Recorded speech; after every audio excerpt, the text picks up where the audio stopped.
आज का दिन बहुत उदास लग रहा था। पापा की डेथ के बाद जिंदगी कितनी मसरूफ हो गई थी।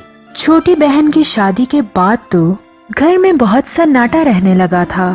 अम्मी अब मेरी शादी के लिए बहुत परेशान थीं और मैं अम्मी के साथ रहना चाहती थी। बस अभी इन्हीं सोचों में ध्यान था कि मुझे लगा कि तानिया के घर की खिड़की में कोई है जो मेरी तरफ ही देख रहा है। मुझे उसे देखकर बहुत अजीब सा लगा। पता नहीं कब से देख रहा होगा। मैं भी तो अपने ख्यालों में इतनी आगे चली जाती हूँ कि आगे पीछे का कोई ध्यान नहीं रहता। न जाने मेरे बारे में क्या सोच रहा होगा। शक्ल से तो बहुत नेक और शरीफ लग रहा था। मुझे अब बहुत अजीब लग रहा था। मैं उसे इग्नोर करके वहां से चली आई।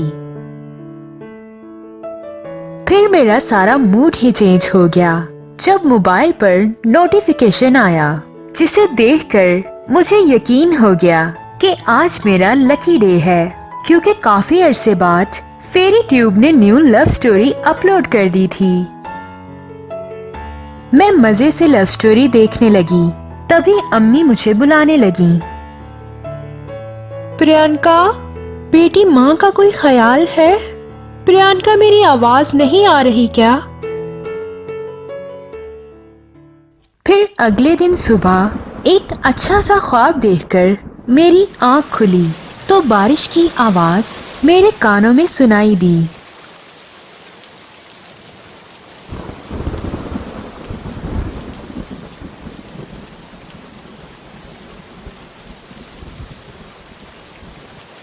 मैं खिड़की खोलकर बाहर देखने लगी। मुझे पापा और छोटी बहन बहुत याद आने लगे। बचपन याद आया जब हम खूब हंसते थे और गाते थे। बहुत सारी बारिश हो, 100 बरस की नानी हो। एक दफा तो तेज बारिश में भागते हुए मेरा पाँव फिसल गया था। सब कितना हंसे थे। जब पहली बार पकोड़े बनाए तो चाय में खुशी से चीनी की बजाय नमक डाल दिया था। पापा का ब्लड प्रेशर हाई हो गया था, लेकिन चाय भी पूरी पी और इनाम भी दिया। वो भी क्या बेफिक्र दिन थे। अभी मैं बचपन की यादों में खोई थी कि तभी मुझे ऐसा लगा कि सामने वाली विंडो से कोई मुझे देख रहा है।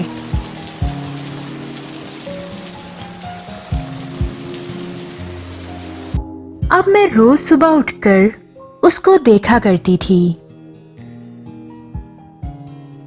कैसी हो नंदिनी? तुम नाराज हो क्या? इतने दिन से कोई खैर खबर ही नहीं ली।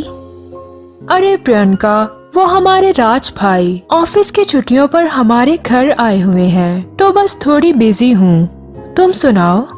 प्यारी दोस्त, तुमसे एक बात पूछूं, पर वादा करो तुम किसी से शेयर नहीं करोगी। बोलो बोलो। समझो मेरे कान से बाहर जाने वाला रास्ता ही बंद हो गया है। मैंने अपने और राज वाली बात नंदिनी को बता दी और कहा मुझे उससे प्यार होने लगा है और मुझे लगता है वो भी मुझसे प्यार करता है।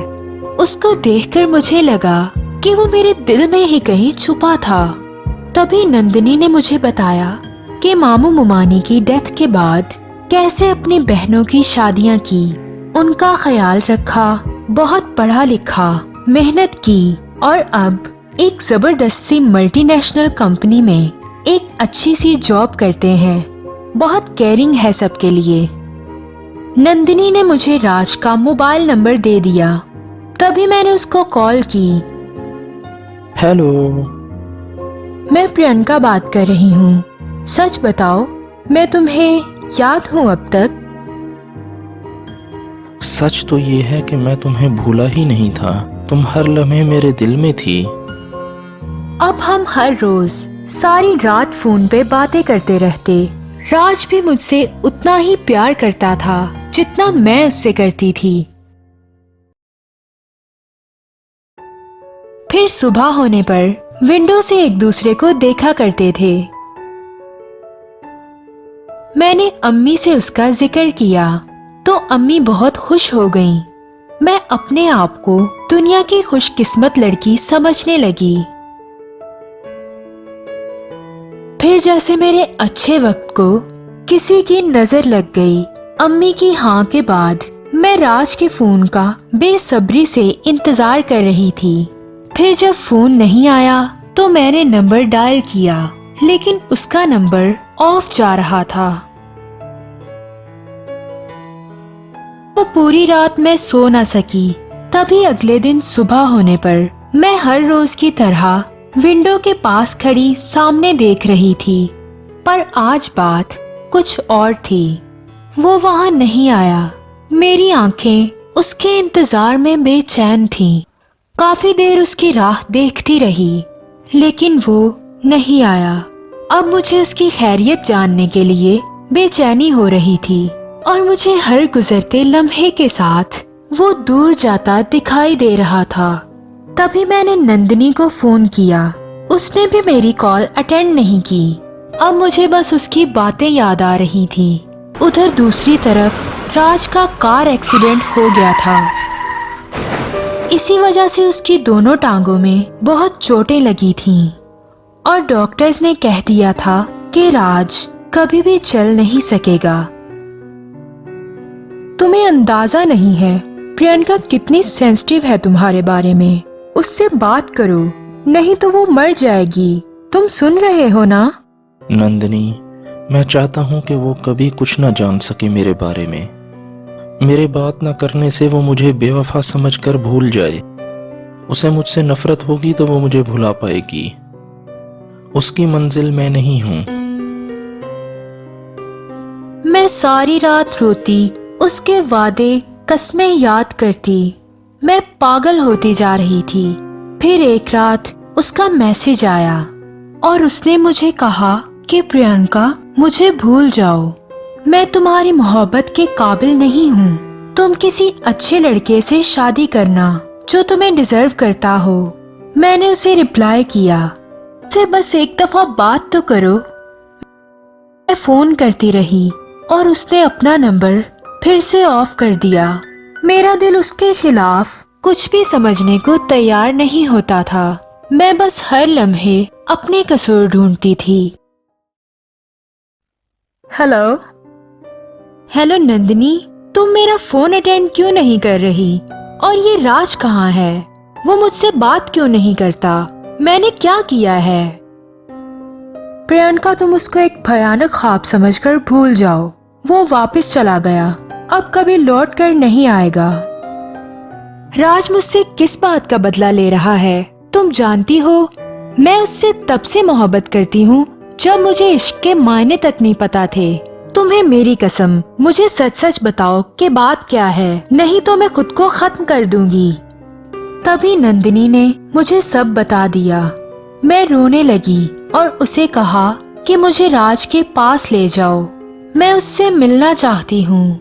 तभी मैं नंदिनी के साथ राज के घर आ गई। कभी सोचा ना था मैं उसे ऐसी हालत में देखूंगी, पर मैं इस वक्त कमजोर नहीं पड़ना चाहती थी।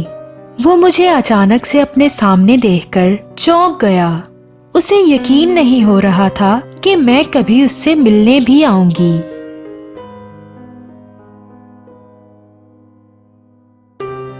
देखो, मैंने तुम्हें ढूंढ लिया। मेरा यकीन तुम पर खुद से ज्यादा था, तो मैं तुम्हारे सामने हूँ। अफसोस तो इस बात का है कि तुमने मेरे हिस्से की मोहब्बत को समझा ही नहीं। तुमने मेरी मोहब्बत को कितना आम समझ लिया। मैं तुम्हारे बगैर एक लम्हा नहीं जी सकता, पर मैं तुम्हें मुकम्मल खुशियाँ देना चाहता था। मैं तुम्हारे सारे ख्वाब पूरे करना चाहता था। मेरी जाब भी नहीं रही अब, तो मैं तुम्हारे कैसे काबिल होता। मैं तुम्हें कभी सहारा नहीं दे सकूंगा। तुम यही सोचते हो कि बिना कमाए जिंदगी कैसे गुजरेगी? मैं पहले भी जॉब करती थी, तुम भी कमाओगे। हम दोनों के एक दूसरे पर यकीन होने पर जिंदगी मुकम्मल हो जाएगी।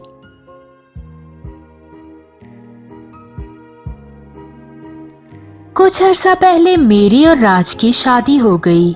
आज हम दोनों बहुत खुश हैं। मैं कंपनी में जॉब करती हूँ और राज अम्मी के साथ घर पर होते हैं और ऑनलाइन काम करते हैं। और यूं जो जिंदगी का दुश्वार रास्ता था, उसे हमारे सच्चे प्यार ने बहुत आसान कर दिया था।